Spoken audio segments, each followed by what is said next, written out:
Hello friends, I hope all of you are doing fine. आज मैं आपको एक और फेलोशिप के बारे में बताने वाली हूँ जो बहुत ही बढ़िया फेलोशिप है। जिन लोगों को इंटरेस्ट है रिसर्च में और जो अपने पीएचडी ऑलमोस्ट कंप्लीट कर चुके हैं या कर रहे हैं, they should be knowing about this fellowship. ये पोस्ट डॉक्टरल फेलोशिप है जो रिसर्च में जो जापान में है। बहुत ही रेपुटेड फेलोशिप है। इस फेलोशिप की एप्लीकेशंस 2026 के लिए ओपन ऑलरेडी है। डेडलाइन जो है वो इस एप्लीकेशन को सबमिट करने की है अगस्त 29 5 PM। ये डेडलाइन इसलिए बता रही हूँ पहले कि आपके पास काफी टाइम है इस एप्लीकेशन को प्रिपेयर करने के लिए। तो आप अगर वाकई इंटरेस्टेड हैं पोस्ट डॉक्टरल रिसर्च करने में तो फिर आपके लिए ये बहुत एक अच्छी अपॉर्चुनिटी हो सकती है। एक अच्छा टाइम भी है आपके पास अच्छी प्रिपरेशन का। तो उसमें आप इन द मेन टाइम जब भी ये एप्लीकेशन सबमिट करना चाहें, इसकी सबसे इम्पोर्टेंट रिक्वायरमेंट ये है कि आपको एक जापानीज होस्ट इंस्टीट्यूशन ढूंढना पड़ेगा। एंड एप्लीकेशन जो होगी वो दोनों ही जगह से, India as well as Japan, दोनों जगह से सबमिट करनी होगी। तो इसीलिए थोड़ा सा टाइम लेके चलेंगे तो अच्छा है। 2026 की एप्लीकेशन की जो गाइडलाइंस हैं, जो इनके जो रिव्यू के लिए क्या क्या चीजें सेक्शंस चाहिए, सेक्शन सेट, डिफरेंट जो पीडीएफ्स हैं वो सब यहाँ पे वेबसाइट के ऊपर ऑलरेडी अपलोडेड है। एप्लीकेशन की गाइडलाइंस भी हैं करने के लिए, इंस्ट्रक्शंस एप्लीकेशन फॉर्म के लिए भरने के लिए, सिलेक्शन प्रोसेस किस तरह से होता है, सारी ऑलरेडी यहाँ पे पीडीएफ इनके वेबसाइट पर दी हुई है। तो जेएसपीएस फेलोशिप है ये बेसिकली, जिसको बोलते हैं जेएसपीएस। तो इस फेलोशिप का आप अगर इस पे जाएंगे, इसकी वेबसाइट पे जाएंगे, अगर सिर्फ जेएसपीएस भी डालेंगे गूगल पे तो आपको इसकी सारी डिटेल्स मिल जाएंगी ऑर्गेनाइजेशन के बारे में, फिर ये सेंटर्स कहाँ कहाँ पे हैं और इस तरीके की जितनी भी चीजें हैं, फिर फेलोशिप से रिलेटेड सारी इन्फॉर्मेशन आप यहाँ से डायरेक्टली देख सकते हैं। इनके समर प्रोग्राम्स भी होते हैं, शॉर्ट टर्म प्रोग्राम्स भी हैं। शॉर्ट टर्म प्रोग्राम्स के साथ साथ इनके स्टैंडर्ड प्रोग्राम्स भी होते हैं। फिर टाइम ड्यूरेशन वेरी भी करती हैं प्रोग्राम्स की। तो बहुत सारी अपॉर्चुनिटीज ये देते हैं अपनी रिक्वायरमेंट के हिसाब से। आप जो भी आपको सूटेबल लगे वो आप देख सकते हैं as and when it comes. अभी फिलहाल तो पोस्ट डॉक्टरल फेलोशिप के लिए ये ओपन है, तो आप पोस्ट डॉक्टरल फेलोशिप के लिए इसको देख सकते हैं। जो एप्लीकेशन है वो जब जो भी आप रिसर्च इंस्टीट्यूट ज्वाइन करना चाहेंगे जापान में, जो आपका होस्ट रिसर्चर होगा वो भी आपका एक एप्लीकेंट होगा। तो यहाँ पे आप इसको अगर नोटिस को पढ़ेंगे, so it says please submit send the application from using form using through the electronic application system by the deadline designated by the host institution. Depending on the institution, it may have its own deadline more than 1 month before the application deadline set by JSPS.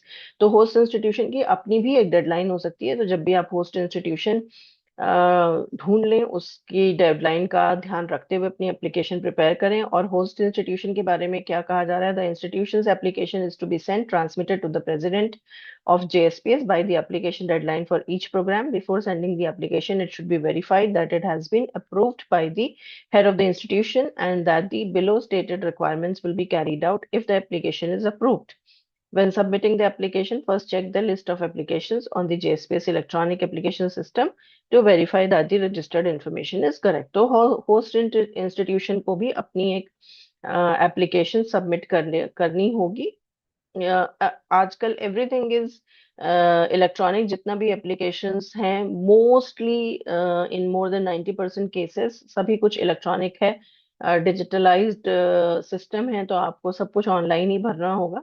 सो आप जैसे जैसे as and when system में अपना log in करेंगे, register करेंगे और उसके बाद एप्लीकेशन के आपको आगे क्या क्या रिक्वायरमेंट्स है वो सब मिलती जाएंगी। सबकी गाइडलाइंस दी हुई होती हैं। एप्लीकेशन फॉर्म्स कैसे डाउनलोड करने हैं, फॉर्म 1 जो है वो रेफरेंस का है। ये एप्लीकेशन जो है, application form to be filled out on the JSPS electronic system, ये आपका होस्ट रिसर्चर सबमिट करेगा। ये फॉर्म 1 है रेफरेंस का।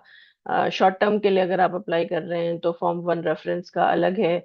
Likewise format for preparation except for from JSPS electronic system एक स्टैंडर्ड फॉर्म अलग है। Then there is a form 2 also. जो फॉरेन कैंडिडेट्स को भरना है। देन लेटर ऑफ रिकमेंडेशंस कैसे होंगे, उनका स्टैंडर्ड लेटर ऑफ रिकमेंडेशन का भी एक फॉर्मेट दिया हुआ है। इंस्ट्रक्शंस उनको भरने के लिए, सिलेक्शन प्रोसेस कैसे होता है। सो ये सारी इंफॉर्मेशन ऑलरेडी आप जैसे जैसे स्क्रॉल थ्रू करते चले जाएंगे, मैं सारी इंफॉर्मेशन आपको पढ़कर नहीं दिखा रही हूँ ना, शेयर कर रही हूँ आपके साथ। आप एज एंड व्हेन आपको जो रिक्वायरमेंट हो आप उसके हिसाब से अपनी एप्लीकेशंस के से रिलेटेड पीडीएफ ओपन करके पढ़ते चले जाएंगे। एक बार क्विकली स्क्रॉल थ्रू कर देती हूँ आपको, एक सिर्फ पीडीएफ से, जो आपकी स्टैंडर्ड या शॉर्ट टर्म पी प्रोग्राम के लिए है।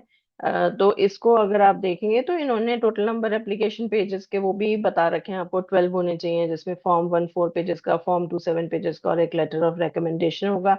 Host institutions are to confirm whether the applicant host researcher is able to accept and take responsibility for the fellow throughout their tenure। तो ये होस्ट इंस्टीट्यूशन से आपको एक रिकमेंडेशन लेना है पहले, उसको ढूंढ करके कि whether they are ready to take you as a researcher और नॉट। फिर लैंग्वेज से रिलेटेड भी फॉर्म 1 उन्होंने बोला है कि जापानीज या इंग्लिश में लिखा जा सकता है। रेस्ट्रिक्शंस बताए हुए हैं क्या क्या उसमें होना चाहिए, प्रिपेयर कैसे करेंगे आप अपने फॉर्म को, पॉइंट्स आप जो जो आपको एंटर करने हैं फॉर्म 1 में, बेसिक सेक्शन में क्या क्या चीजें होंगी।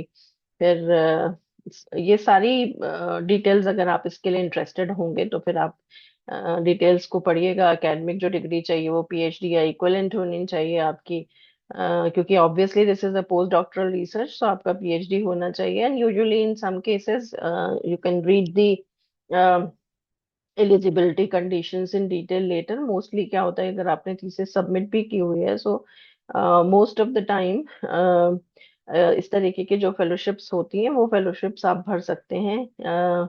इसकी स्पेसिफिक जो कंडीशन होगी वो आप इसके when you scroll through the details of the details of this particular fellowship, you will be able to know about them. So so ये जो फेलोशिप है, इसकी जितनी भी सबमिशन की जो प्रोसेस है, जैसे भी आपको फिल करना है फॉर्म वगैरह, ये सारा ऑलरेडी इसमें दिया हुआ है।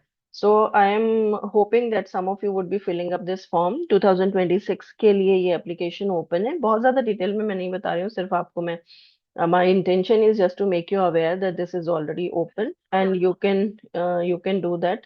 You can just check the website and read the application guidelines if you are interested in detail. And I wish you the very best for your application. I'm sure this is going to be a wonderful opportunity for all those who have completed their PhD and now are interested in doing the postdoctoral research. Wish you all the very best.